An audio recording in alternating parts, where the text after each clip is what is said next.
Hello, and welcome to Our Special Lives. I am so excited for our guest today. We're talking about stress eating with expert Cookie Rosenblum. Cookie has an incredible podcast, Weight Loss Made Real, which I will link to below. Her podcast has had over 2.6 million downloads on iTunes. Cookie has a master's degree in clinical psychology with a specialization in addictive behaviors, as well as 2 additional coaching certifications. She's been working with individuals and groups on weight loss and emotional eating issues for over 35 years, using a method involving a blend of brain science, psychology, life coaching, and life experience. Parents of children with special needs can feel enormous stress in life, emotionally, mentally, and financially. Oftentimes, parents unconsciously reach for food, alcohol, or engage in other habit behaviors to cope with this stress. If you've been feeling like no matter what you do, you can't seem to stop wanting to eat, in this interview, Cookie is going to show us how to identify these habit behaviors and what to do about dealing with them. And before we get started, if you like these topics and want to hear more, please hit like and subscribe. And now I welcome our guest, Cookie Rosenblum. I think it would be really helpful to discuss with the audience. Can you give us a little bit of an overview of what is stress eating, emotional eating, habitual overeating? How do those things relate to each other? Absolutely. So this is my specialty. This is what I work on pretty much every day with many, many women, because so many of us have the habit of emotional eating or stress eating. And here's what it is. Stress eating is when something happens in the world that we perceive as a threat. And it creates this uncomfortable feeling in us, this uncomfortable emotion. And many of us are trained from a young age that we shouldn't feel anything that doesn't feel good. We should be happy all the time.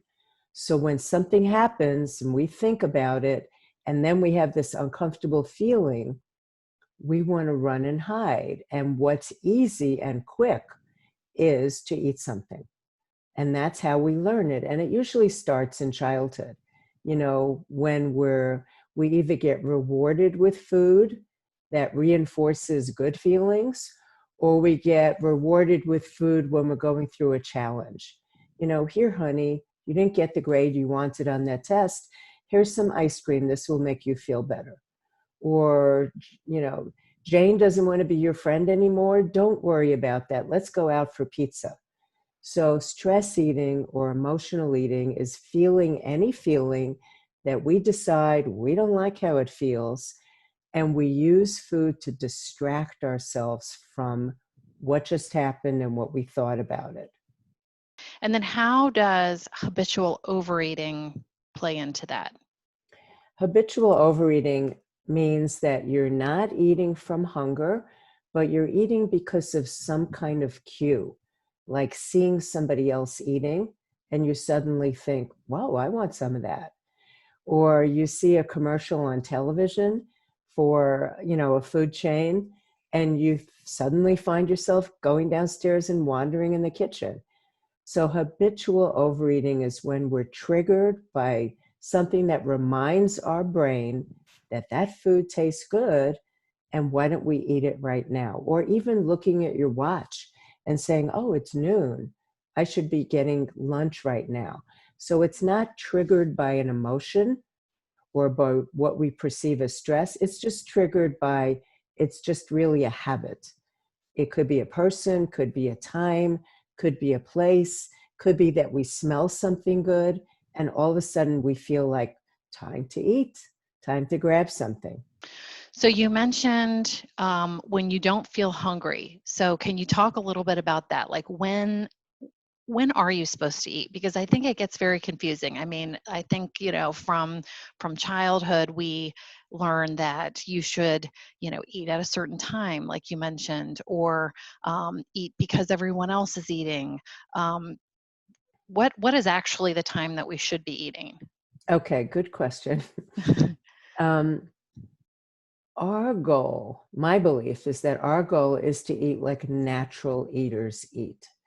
So in our world, most people get together for meals, or usually sometimes at least dinner. A lot of times we're on our own for breakfast and lunch. But our goal is for those meals, whenever they are, whoever they're with, that we have physical hunger. We want to eat. Yes, it's pleasurable, but we really want to eat to fuel ourselves. So, in order to fuel ourselves, we get a signal from our body that we're hungry, which means we're empty. We've already digested the food we had last, and now we need to fill up our tank again. So, there is no set time to do that, but we do tend to get in a rhythm with the rest of our culture, usually of breakfast, lunch, and dinner. But we want to go by internal physical signals like rumbling in your stomach or feeling a little lightheaded, and you ate several hours ago. But instead of using your mind to say, well, it's time to eat now, it's been 4 hours, we want to use the body signal. So, my goal and what I teach is to eat when you're a little hungry to nicely, lightly full, satisfied. And the scale that I use is from a -10 to a +10 with 0 in the middle. So what I teach, Laura, is if 0 is neutral, not hungry, not full, -10 is beyond starving. Hopefully we never get that low, but we like to start eating at around a -2. Nicely hungry, not overly hungry. And then we want to stop eating at a +2.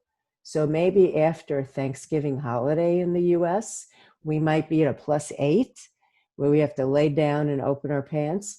Our goal is not to go that full and not to go that empty, to be kind of in the middle, nicely hungry, where you appreciate the food and you're giving yourself just enough to stop when you're nicely satisfied. As you know, my channel, my audience is are parents of children with special needs or caregivers of children with special needs. I find that it's pretty common that people are typically living in a state of stress. Their time is limited, and eating may be used for reasons other than hunger. So what happens when someone sits down and they're feeling physically hungry, but and they start eating, but they just keep going and going and going? What is going on there? Well, Like past the two that you're talking about. well, let's face it, food tastes good, right? And our brains are wired to seek pleasure. So when we get something good in our mouth, it sends a signal to our brain. A little bit of dopamine is released, and our brain is wired to want more of what's good. So it is natural to taste something and say, whoa, I've got to get more of that. Whether it's chocolate cake or chicken breast, it doesn't matter. Food is pleasure. But what we want to do is we want to enjoy our food. It is pleasurable. It should taste good. But we, number one, want to get pleasure from other parts of life. We don't want food to be the main way that we give ourselves pleasure and make ourselves feel good. Our goal is to disconnect mood from food and to really listen to our bodies about how much to eat. So what are some thoughts, I mean, you've worked with so many people in this arena. What are some thoughts that people might be having that they're not even aware that they're having when they're in the middle of a meal and they feel like that sensation of, oh, I think I've had enough, but I just want to keep going for some reason? What are some of the typical thoughts that are kind of playing in the background in someone's mind when they're stressed and they kind of want to stop, but they feel like they can't stop? Well, whenever we feel like we should do something or shouldn't do something, it always comes from a thought, right? There's always a thought and a feeling that precedes anything we do, including eating. So we might get a physical feeling of hunger, but we're also having thoughts. And we might have a thought like, oh, this is so delicious, which in itself is good. Then we're going to create a feeling of anticipation and we're going to eat and enjoy it. But if we have a different thought, slightly different, like, this is so good, I can't stop, that gives us a feeling of being helpless. Like, I've got to keep going until this is gone. Something as simple and innocent as that. We also have thoughts like, I deserve this. I've had a hard day. I deserve something that's a treat. And that gives us that feeling of wanting, of desire or over desire. And that makes us keep going. So you talked about, having feelings and thoughts. Can you explain, you've got this fantastic model, the acronym is CTFAR. And can you maybe run us through that model? Let's say, just for purposes of who our audience is, let's say the circumstance is that they're going through a really hard time with their child. Let's say that their child has been hospitalized, or just going through another really rough time. So that's the circumstance. Mm-hmm. What might be some of the thoughts that are generated from that circumstance that are unhelpful and could lead to kind of overeating or emotional eating? Do you mind, Laura, if I just give a little summary of how that works? Sure, absolutely. That'd be really helpful. So this is basic cognitive behavioral psychology. It happens in the world, and then if it affects us in any way, or we see it, we think about it, we have a thought about it. That thought, and a thought is like a sentence in your mind. That thought then creates a feeling, an emotion, one word like happy, sad, worried, angry, nervous, optimistic, pessimistic. That's a feeling. Our feelings are like the gas in the car that drive us to do something or not do something. And whatever it is we do or don't do, that gives us a result. So here's an example. The circumstance might be your child is hospitalized, right? A circumstance is just a fact. It's neutral. It's not good or bad. You may have thoughts about it that are negative, but your child being in the hospital is just a fact that everybody would agree on. Now comes the place where you have a thought about it.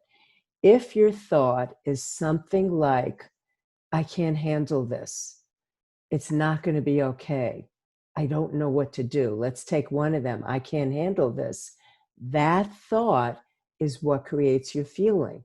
And if you think, I can't handle this, your thought might be overwhelm, or your feeling might be overwhelm, or it might be fear. And what kind of action might you take if you have that thought and that feeling from that circumstance? It might be that you try to make yourself feel better by overeating something that gives you it distracts you from what's happening. My child needs to be hospitalized. And what happens when you overeat from that circumstance? You put on extra weight, possibly, and also you're now establishing a habit. When I feel like I can handle something, I want to go to the kitchen. So that's the part of it, Laura. That's the unintentional thought model. That's what we do automatically. That may be our habit. Does that make sense for your listeners before I go into how you could change that? Yes, absolutely. It makes perfect sense. Okay, so now let's look at it as people who understand what the power of our thoughts and what they do. And now let's look at it with a slightly different thought. So circumstance is exactly the same. My child needs to be hospitalized. But here's a different thought. And the thought could be any number of things. It has to be something that you're comfortable with, that you believe, and it has to be something that makes you feel slightly better. So I'm going to give you an example, but it might be too advanced and you might have to start smaller. So the circumstances, your child's hospitalized. Your thought could be, this has happened before, I can handle this.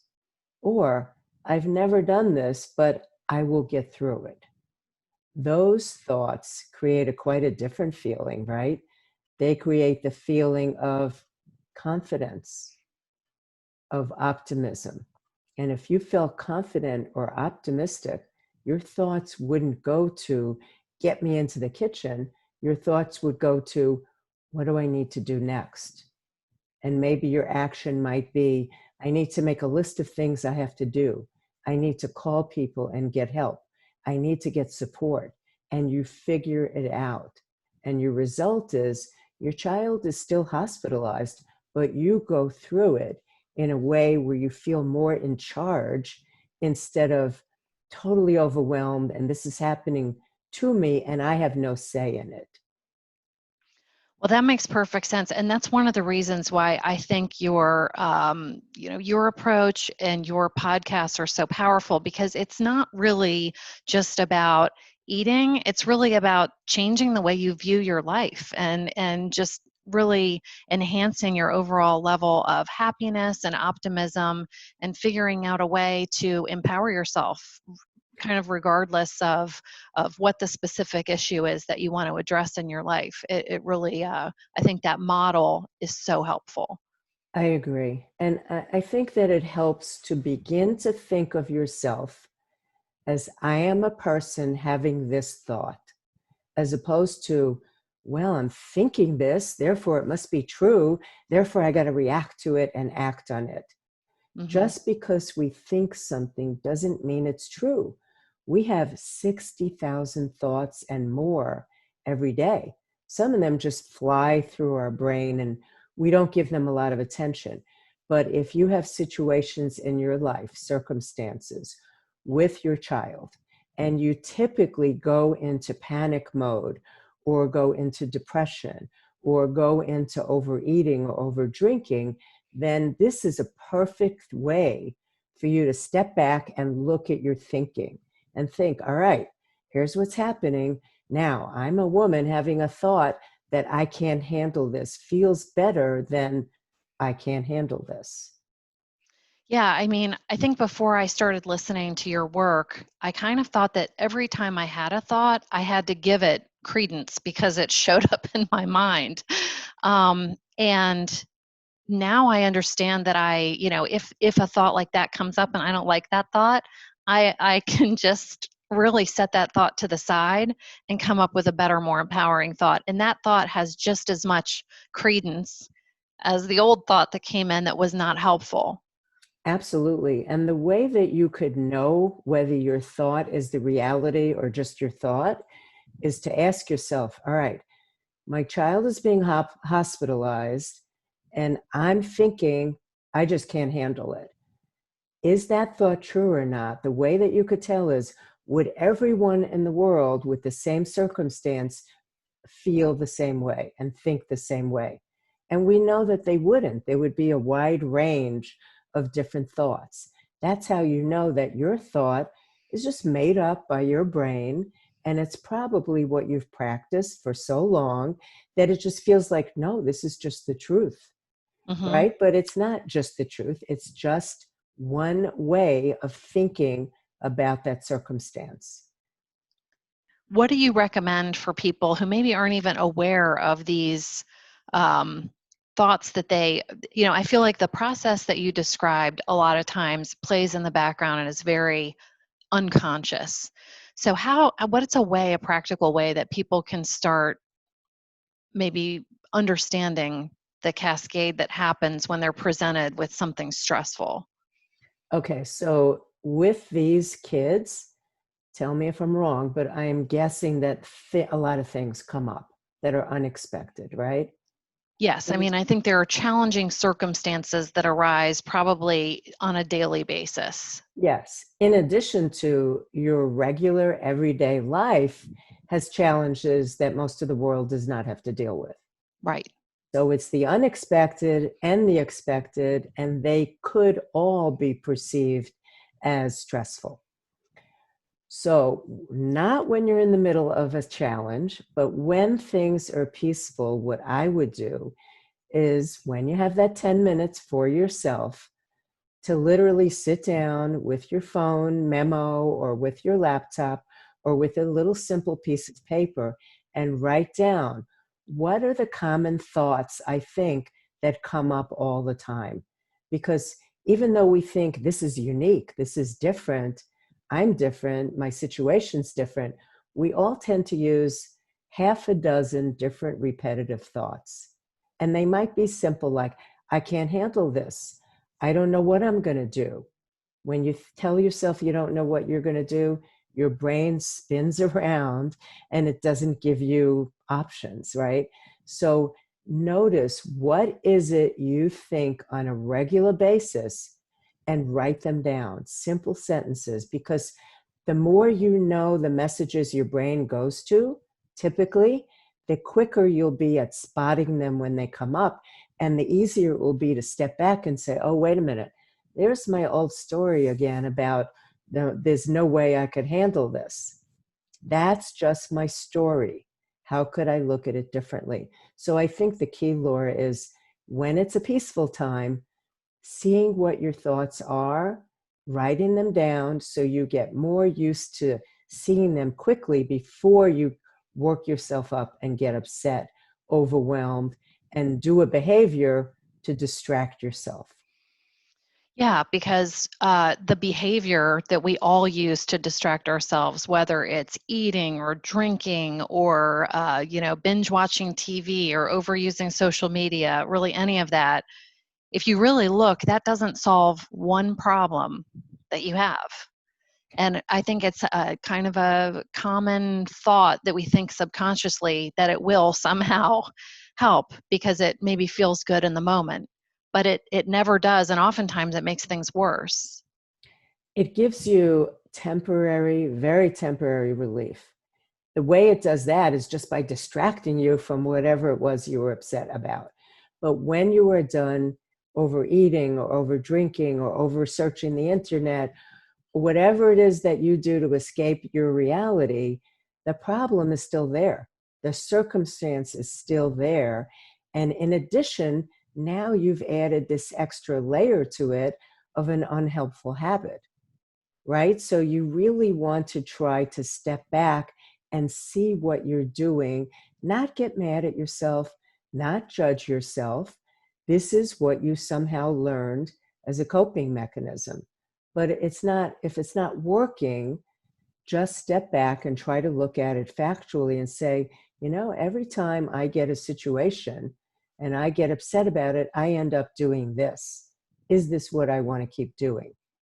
So, if people want to get more information about, about stress eating, about emotional eating, or habitual overeating, where can they go to get this information? I think the simplest way to find me is to go to this link that I'm going to give you, because I have so many resources and you'll have choices of different ways to connect with me and learn more. And that is weightlossmadereal.com/gift. And that will put you on my email list so you'll know what gifts I've created for you and when I'm going to have workshops and what other options there are. I also, as you mentioned, do have a podcast that you can find on Apple, iTunes, wherever you listen. And that's also the same name, Weight Loss Made Real. So even if weight is not your thing, you might find it helpful to learn what we're talking about today, and that is how your mind and how your thinking affects what you do. Well, that's fantastic. And I absolutely love your podcast. You cover such a wide range of topics, and I think anybody listening would really get a lot out of it. Your content is fantastic. Thank you, Laura. Thank Yeah, you. absolutely. We're so appreciative of Cookie's time today. I will link to her podcast, including a couple of her specific podcasts on emotional eating, and her website in the show notes. If you like this video, please hit like and subscribe if you'd like to hear more on these types of topics. And please leave me a comment or drop me a line at ourspeciallives.com. Thanks, everyone.